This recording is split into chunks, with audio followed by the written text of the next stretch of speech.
Olá a todos. Eu sou a professora Fátima de Souza Freire, do Departamento de Ciências Contábeis e Atuariais da Universidade de Brasília e também a coordenadora do curso de Gestão Pública Municipal. Vamos dar continuidade sobre a matéria de governança e compliance, aula 4.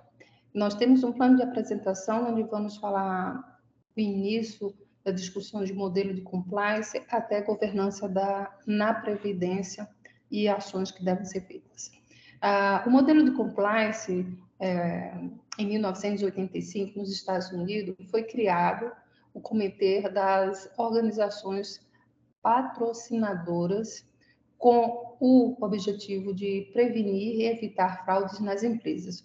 O COSO é composto por instituições de contadores, auditores e da área financeira e é responsável por elaborar modelos de compliance e propor procedimentos a serem adotados nas empresas.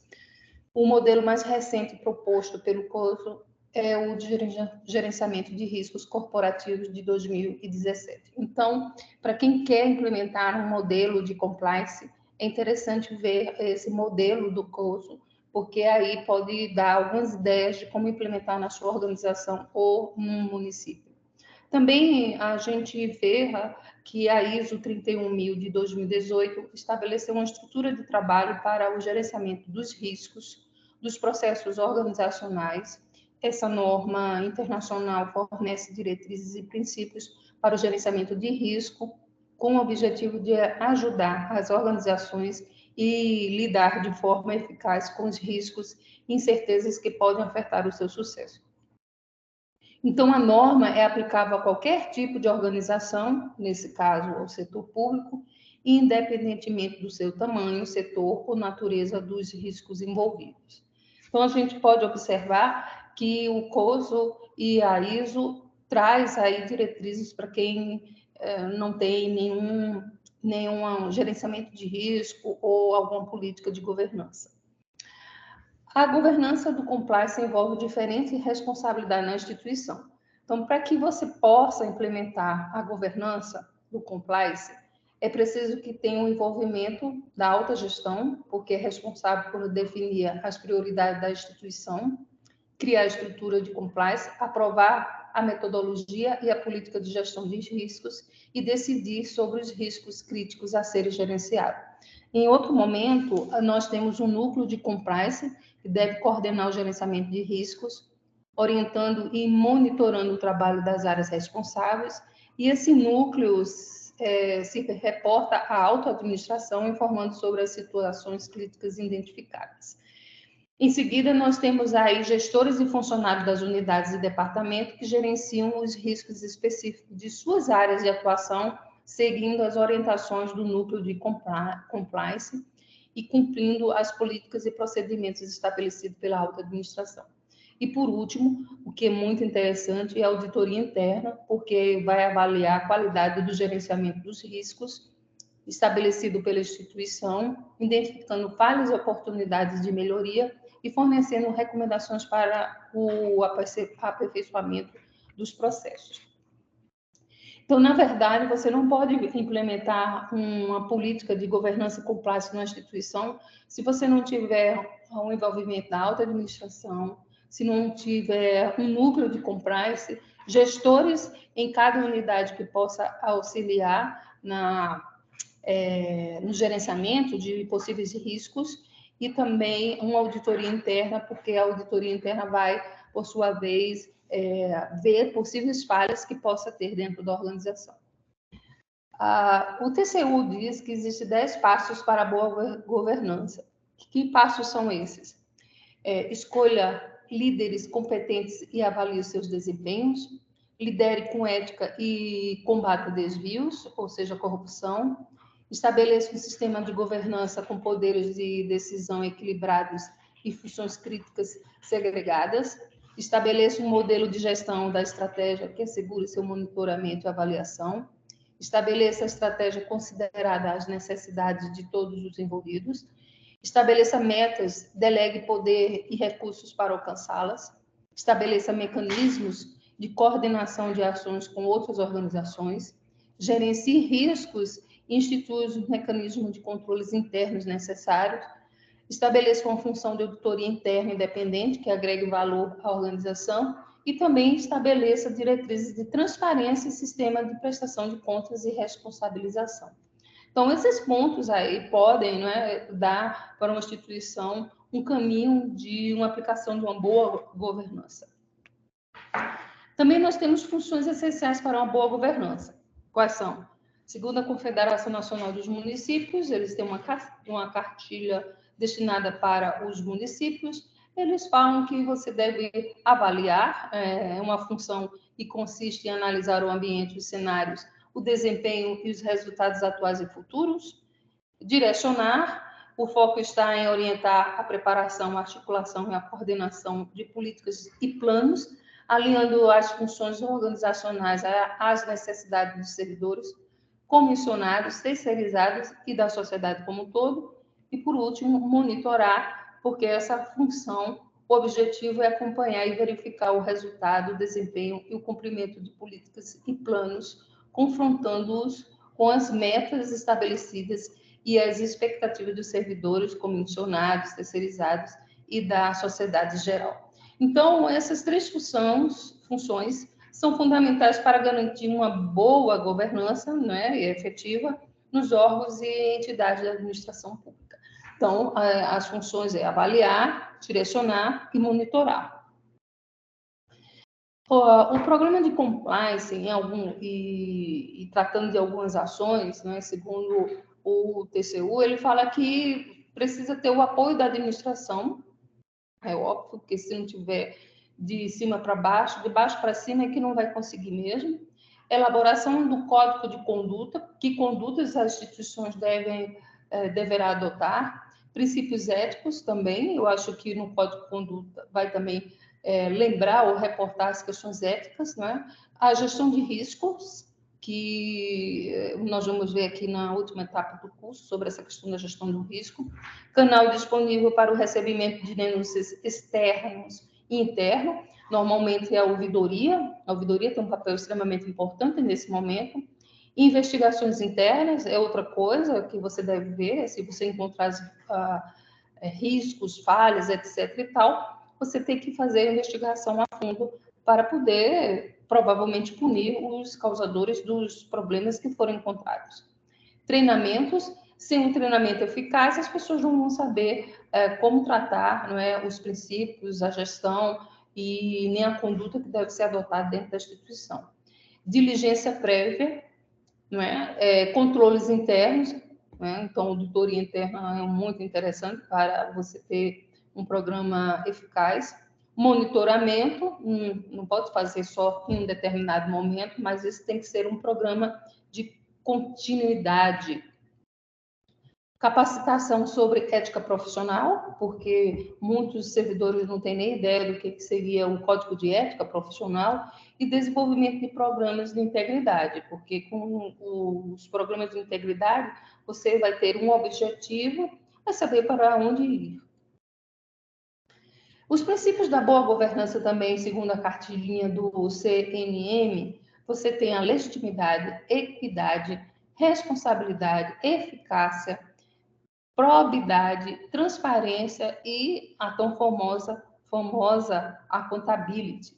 Então, esses princípios da boa governança, eles são interessantes de serem implementados dentro da instituição.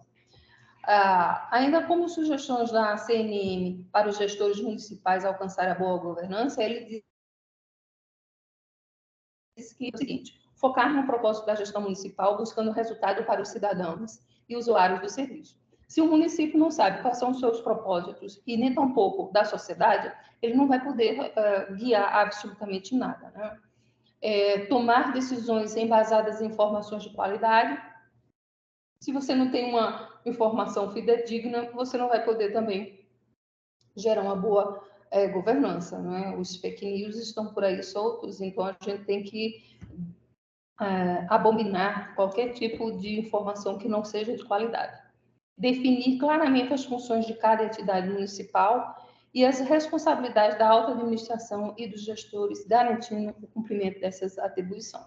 Então, na instituição, né, no município, tem que definir qual é o papel de cada entidade e, se possível, implementar, né, o modelo de governança. A governança no planejamento orçamentário. Então, o orçamento, né, o recurso din-din do município, que foi arrecadado, seja lá por recursos próprios ou por transparência entre governos. Então, a origem desse recurso vai chegar de uma certa forma e ele tem que ser administrado. Então, a lei orçamentária municipal conterá a discriminação das receitas e da despesa de forma a evidenciar a política econômica e financeira e o programa de trabalho do governo, tendo observância aos seguintes princípios. Então, a unidade, universalidade e anualidade, né, para quem vai preparar aí a lei orçamentária municipal, deverão ser observados. Então, na unidade, cada entidade da federação deve possuir apenas um orçamento para o exercício financeiro. A universalidade, o orçamento deve abranger todas as receitas e despesas relacionadas aos poderes legislativo, executivo, judiciário, seus fundos, órgãos e entidades da administração direta e indireta. E a anualidade, as previsões de receitas e despesas devem referir-se a um período limitado de tempo denominado exercício financeiro. Os princípios orçamentários, eu vou citá-los aí, você tem a dimensão fiscal, a dimensão programática, a dimensão participativa e a dimensão de accountability. Não é? Então, o sucesso, para que você possa implementar esse princípio, é o planejamento e o orçamento estarem alinhados. Se você faz um planejamento e o orçamento não estiverem de acordo, nada vai funcionar corretamente. Ainda sobre governança na execução do orçamento, você tem os estágios da execução da despesa, que é o empenho, liquidação e pagamento. Quem é da área da contabilidade saberá melhor do que eu sobre essa área, né, que está no dia a dia, né, da contabilidade de qualquer entidade pública. Então, você tem o empenho, que é o estágio onde o gestor municipal assume o compromisso com o fornecedor, garantindo-lhe que existe a autorização legal, ou seja, na lei orçamentária anual, para a contratação do bem ou serviço prestado.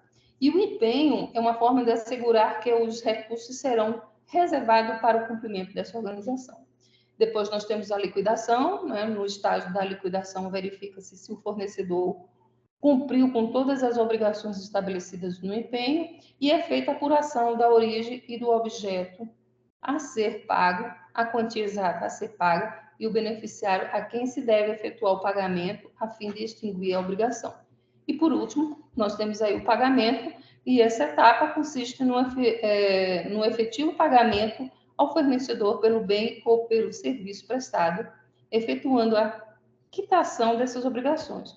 O pagamento é realizado de acordo com as informações e documentos fornecidos durante a liquidação. Então, quando a gente vai fazer uma matriz de riscos, é interessante que a gente possa, nessa parte da execução do orçamento, analisar os riscos e probabilidade, né, entre o que pode ser planejado e o que pode ser executado, por exemplo, no empenho, na liquidação e no pagamento. A governança na execução do orçamento, segundo a LRF, ela está em 6 pontos: planejamento sustentável, arrecadação própria, evitar despesas sem fonte segura de receitas, respeitar limites de gasto com pessoal, restrição de aumento salarial próximo às eleições e observar limites legais de endividamento. Então, são pontos que podem também ser ser observados pelos gestores e por um possível comitê de governança, onde analise as possibilidades de riscos ou não nesses pontos.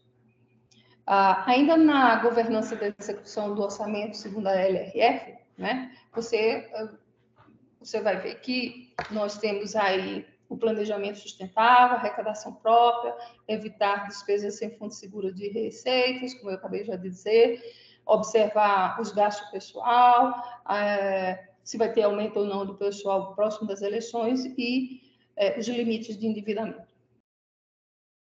A governança na execução dos programas federais, vocês têm aí os principais aspectos que impactam os programas e adoções de programas federais, segundo o TCU, numa pesquisa que foi realizada em 2017, e observou-se que existia deficiência no planejamento e na formulação dos programas e ações, depois deficiências na articulação e coordenação dos programas, má gestão financeira orçamentária dos programas, ausência de gestão de riscos e controles internos e ausência de monitoramento e avaliação. Ora, se um município ele depende de recursos federais e ele não conseguir efetivamente executar todo o recurso que foi solicitado, atendendo aí os princípios, as leis e as normas, o que pode acontecer? Impactar a possibilidade de arrecadação de novos recursos. Então, a governança pode, talvez, auxiliar a instituição a não ter nenhum desses tipos de problemas que nós elencamos agora. Governança na execução de programas federais, identificação de políticas para as estatais.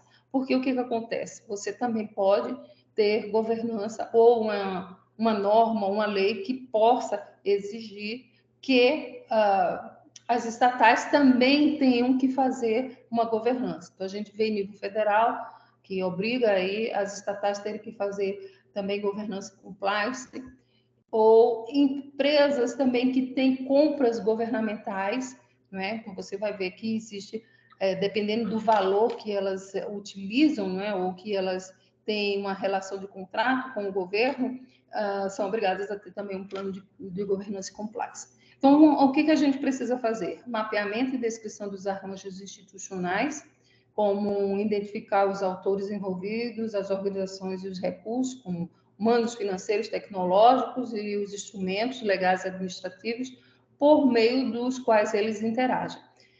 Esses arranjos são avaliados com base nas capacidades que eles geram, considerando tanto a dimensão técnico-administrativa quanto a dimensão político-relacional. E a observação do desempenho ou resultados de cada política. Isso envolve considerar dois aspectos principais, como os produtos ou entregas, ou seja, o percentual de metas alcançadas, e a inovação, ou seja, a introdução de alterações e melhorias no âmbito das políticas e seus objetivos. Então, o que a gente observa?